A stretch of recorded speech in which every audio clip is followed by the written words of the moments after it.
Alright guys, Georgia Jim, got a Yale 500 Plus here. It's a 5-pin lock.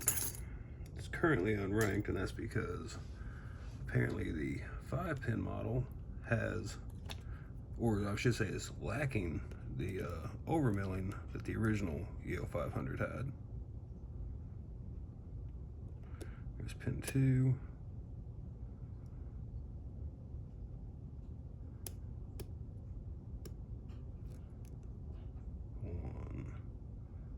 Two, trying to get under 3, 4,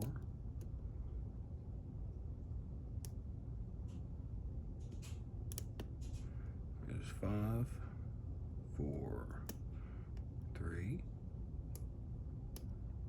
2, nothing on 1,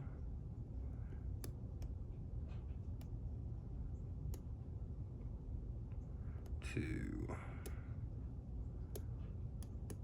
3, 4,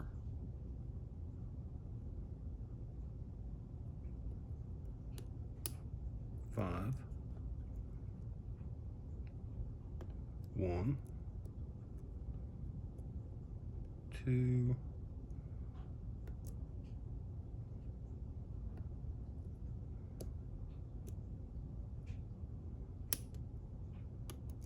'Alright, we got a little bit of false set there.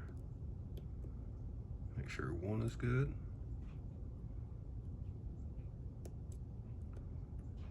2, 3.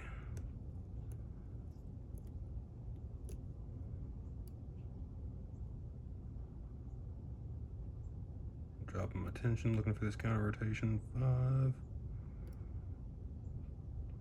4,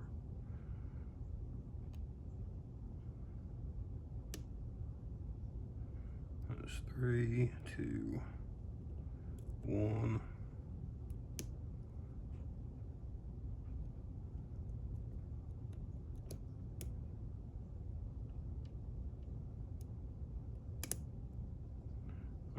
Drop something, probably doing that.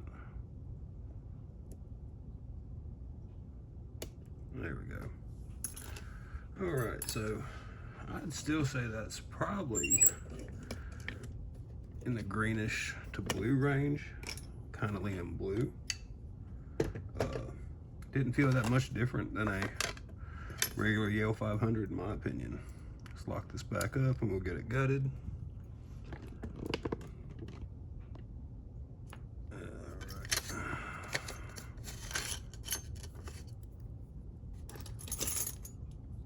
Get this clip off.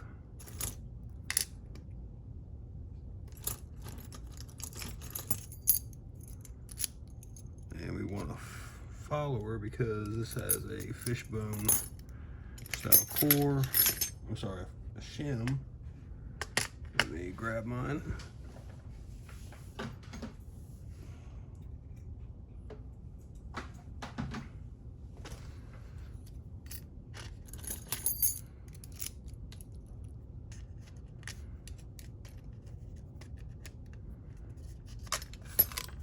Dump the shim. All right.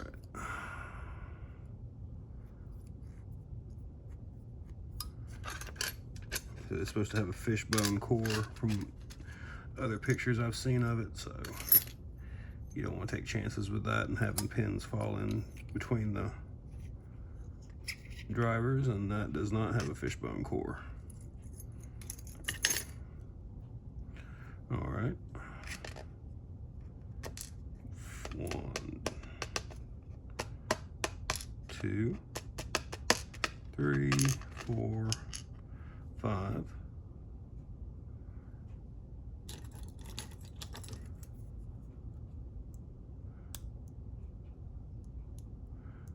There is a little bit of milling here. I wonder if they gave me a regular Yale 500 in a 500 plus package, because the box is labeled 500.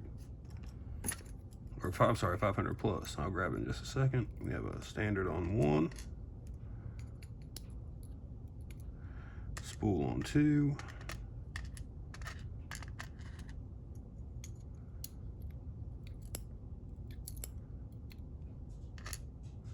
spool on 3,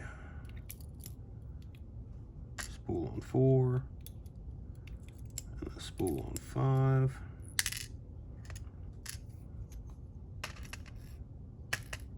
And there's our 5 springs.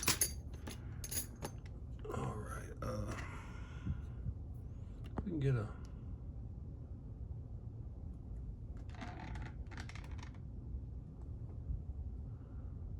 maybe a little bit of overmilling there, but not. It's so far down that it really isn't acting like an overmilling in my opinion. It looks just like a machine marks. Again, 5 spools. Get that. Come on, focus. There we go. So nothing too out of the realm of what's normal for a Yale. And again, this was the 500 plus series, so I'm not really sure what's going on with that. This one doesn't look like what anybody else is, that I've seen so far. So well, anyway, there's the Yale 500 plus. Thanks for watching.